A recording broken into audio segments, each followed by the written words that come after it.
Good evening and welcome to this edition of Africa in Focus with myself, Kwame, Ghanaian writer, broadcaster, producer, entrepreneur, podcaster, and historian. And in this edition of Africa in Focus is part 2 of our Tourism in Africa series. This week, looking at 2 magnificent cities in North Africa that you definitely would like to visit.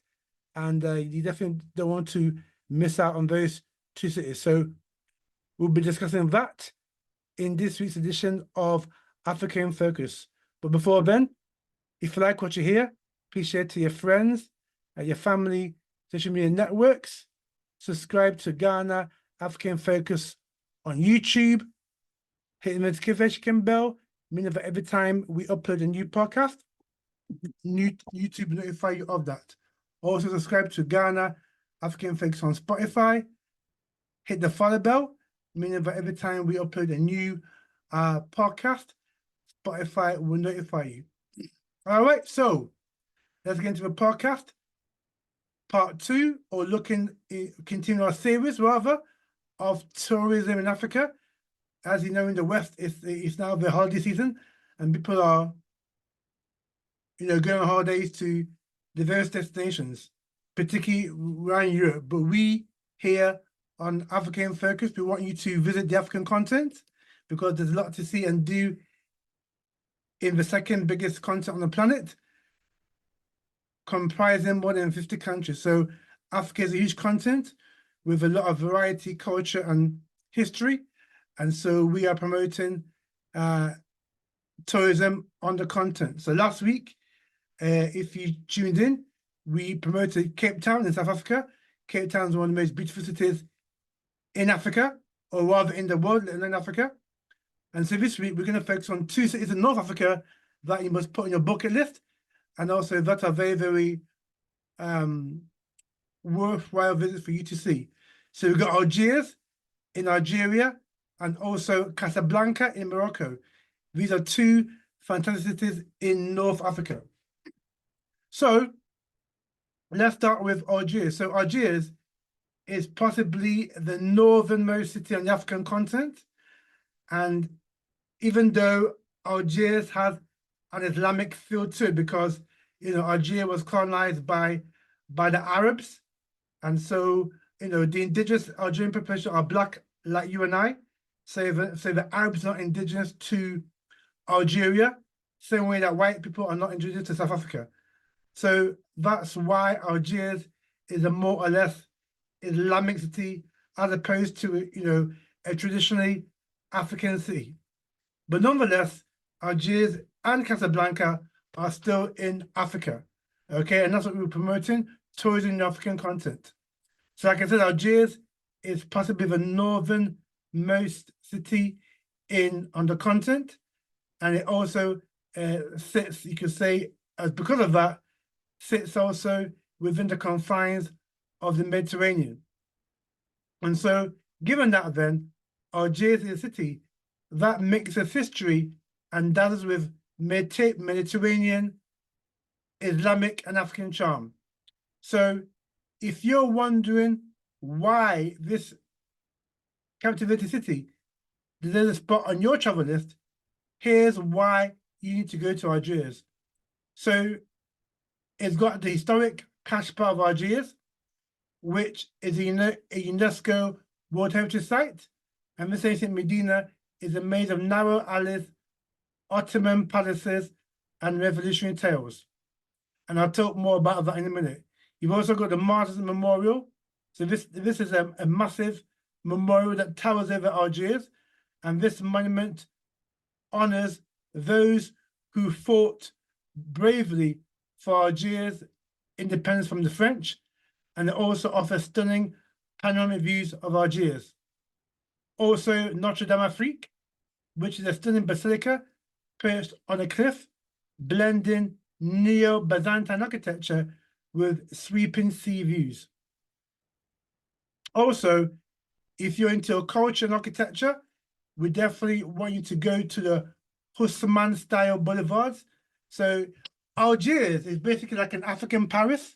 So I know Abidjan is also similar to Paris as well, but because of the deep French influence, you know, a lot of the roads, the boulevards are reminiscent of Paris. So Algiers has got a very, very Parisian feel to it, and especially around Rue de Ruche-Morois. Also, Algiers, within Algiers, you've got the National Museum of Fine Arts, one of Africa's largest art collections, with works by Monet and Matisse alongside Algerian and also traditional African masterpieces. And they've also got Jama El Dazia, Africa's largest mosque, a modern marvel with intricate Islamic design. So that's a place that you definitely want to visit. Jama El Dazia, which is Africa's largest mosque.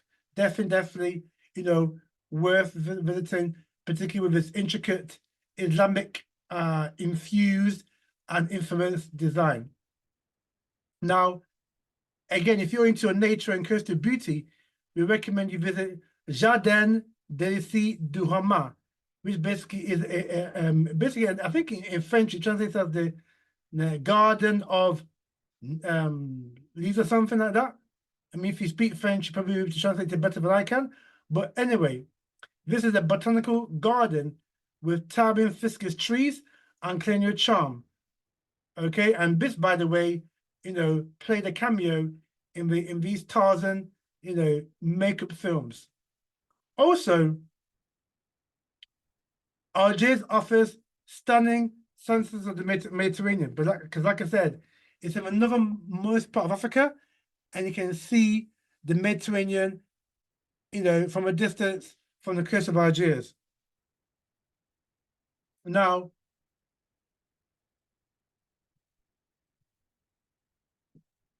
some of the cultural experiences you definitely need to try in Algiers is, as I mentioned earlier on, exploring the historic Kasbah. So wander through the UNESCO-listed Kasbah, which is a labyrinth of Ottoman-era homes. So, you know, Algeria, that part of Algeria was colonized by the Turks, as well as the French and others, and the Arabs. So Algiers has a very unique mixture of Turkish, African, European, and Arabic, Islamic kind of feel to it. And this is none more emphasized by the Kasbah, where you see hidden courtyards as well as the artisan workshops. Again, you can also visit the Ketura Mosque, which again typifies the influence of all the different influences of Algeria. So this building is a stunning blend of Moorish, which are Black people, and Byzantine architecture, which has a rich colonial history. Again, you could dive into the art scene by, like I said, the National Museum of Fine Arts, which houses Algerian and European masterpieces, and in fact is one of Africa's largest art collections. You can also discover more contemporary works and street murals also within the Museum of Modern Art of Algiers. Now, definitely, if you're a foodie like myself, you want to sample the Algerian cuisine, so you can try dishes like couscous, brique, and korba in family-run restaurants or bustling markets. And you can join a cooking class in the Kasbah and you can learn how to prepare authentic Algerian meals like couscous. You can also visit iconic landmarks like the Martyrs Memorial, which is a towering tribute to those men and women who fought bravely for Algeria's independence from the French. You can also, like I said, step inside the biggest mosque in Africa, Jama El Dazia. You can also relax in nature by the botanical gardens, which I've just mentioned. And you can also enjoy mint tea and Mediterranean views from the rooftop cafes in Bab el Oued. So Algeria also has a lot of local crafts, so you can browse around artisan markets for handmade pottery, textiles and silver jewelry. You can also visit Palais de Paix for a glimpse into the Ottoman elegance and local craftsmanship.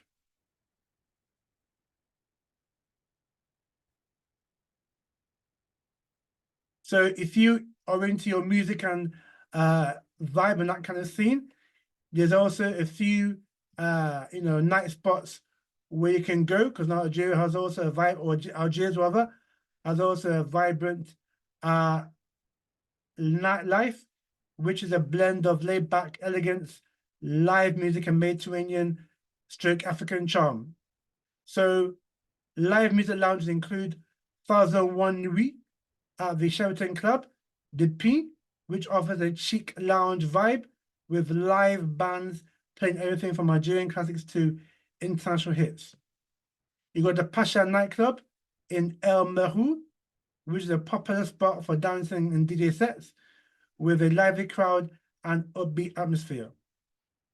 You've also got cosmopolitan bars that blends restaurants and nightclubs, and with themed party nights and the dance floor that really rests. And if you like your trendy bars, then we recommend you go to bars like El Medina, which is a rooftop bar that serves up stunning views of the Mediterranean alongside signature drinks and DJ sets. Also, you can go for evening walks along the coast, or through the Jardin de l'Essai de Hama that offers quieter, romantic side of Algerian nightlife. So that, in a nutshell, is what you can see and do in Algiers. And I'll put a video of what you can see and do in Algeria for one of our great YouTubers, Wadamaya. He recently went to Algiers to see for himself the stunning nature of the city, and also to see where Africans in Algiers live. So when you go to Algiers, you won't see many Africans within the downtown area, but you go to the outskirts of Algiers, that's where you see a lot of Africans. So this is also encompassed within the video that Wadamaya did on his visit to Algiers. All right, so that's Algiers in Algeria. Now let's look at Casablanca in Morocco. So Casablanca is basically Morocco's cosmopolitan heartbeat. It's a city where tradition and modernity dance together in a very, very African stroke Atlantic breeze. So why you should go to Casablanca? Casablanca is a very, very modern, contemporary African city with both European and Islamic influences. Obviously, because, like I said, North Africa was colonized by Arabs, Europeans, and also, you have obviously the Moorish influence there. So one of the marvels of visiting Casablanca is the Haussmann-style mosque, which is one of the largest mosques in the world, and it's perched dramatically over the ocean, and non-Muslims can even tour its stunning interior. Also within Casablanca, there's Art Deco and colonial buildings. So the city center is a treasure trove of 1930s architecture, blending European, Islamic, and African flair. So that's so when you go to Casablanca, you'll be struck by the buildings, and the architecture, which, like I say, has that, essential mix of African, European, and Islamic influence.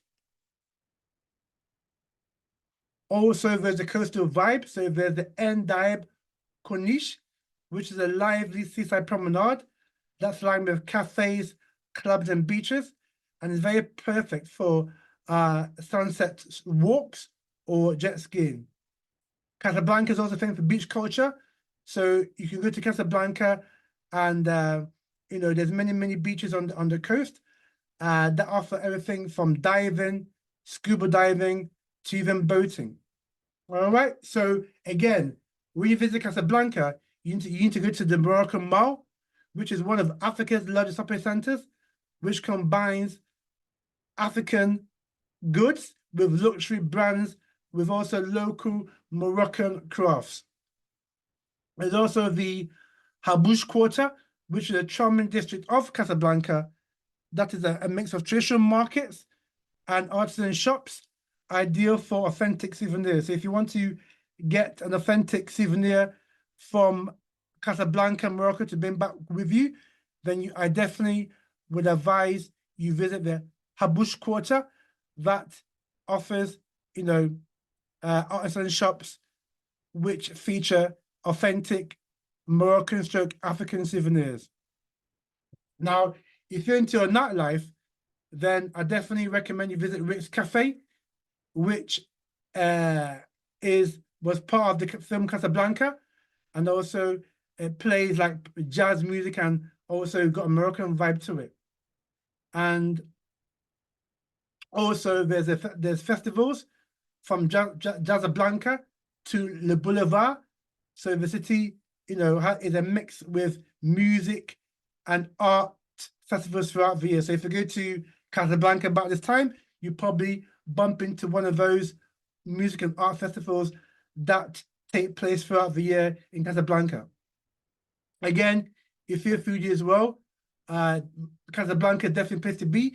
You can sample Moroccan delicacies like grilled sardines, tangerine, and also mint tea in both upscale restaurants and local bars or local restaurants, as well as street side, stores. Also, you can visit the Central Market for fresh seafood that's cooked on the spot. So the thing about Casablanca is that it's a perfect launch pad for day trips to either Rabat, which is the capital of Morocco, El Jaidi, or even the Sahara Desert, yeah? So Casablanca is full of gems that blend African, Islamic, and European tradition alongside modern flair. So things to do and must see, as I mentioned earlier on, the Haussmann-style mosque, yeah, which features a 210-meter minaret and also features stunning Moroccan craftsmanship. As I mentioned earlier, you want to go to the Quartier Habous, which is a charming district with European and African architecture, arts and shops, and peaceful courtyards. And it's also great for buying traditional goods like spices, leather, and pastries. You also want to visit the Abderrahmane Museum, which houses a private collection of Moroccan art, vintage travel posters, and jewelry. You also want to go to the Museum of Moroccan Judaism. Believe it or not, there were Jews in Morocco before they were expelled. So this museum is the only Jewish museum in the Arab world, showcasing Morocco's rich Jewish heritage. Also includes synagogue replicas, traditional clothing, and historical artifacts. All right, so these are some of the things you can do and see in Morocco. And so I'll definitely, recommend that you go to Casablanca and also Algiers as well. So hope you found this edition of Tourism in Africa useful, highlighting two stunning cities in North Africa, namely Algiers in Algeria and Casablanca in Morocco. Both of these cities have high first-class infrastructure in terms of railway, in terms of public transport, in terms of, Algiers has, underground network similar to London. Casablanca has a tram network similar to what you find in Rome or Manchester or Amsterdam. So infrastructure and getting around both cities are not difficult at all. So I hope you've enjoyed this edition of Tourism in Africa featuring Algiers and Casablanca. All right, so next week we'll conclude tourism in Africa by getting you another stunning African city that you must definitely visit. All right, so for myself, Kwame, and from all the crew here on Africa in Focus, thank you very much for listening, and we'll see you next week for some more tourism in Africa.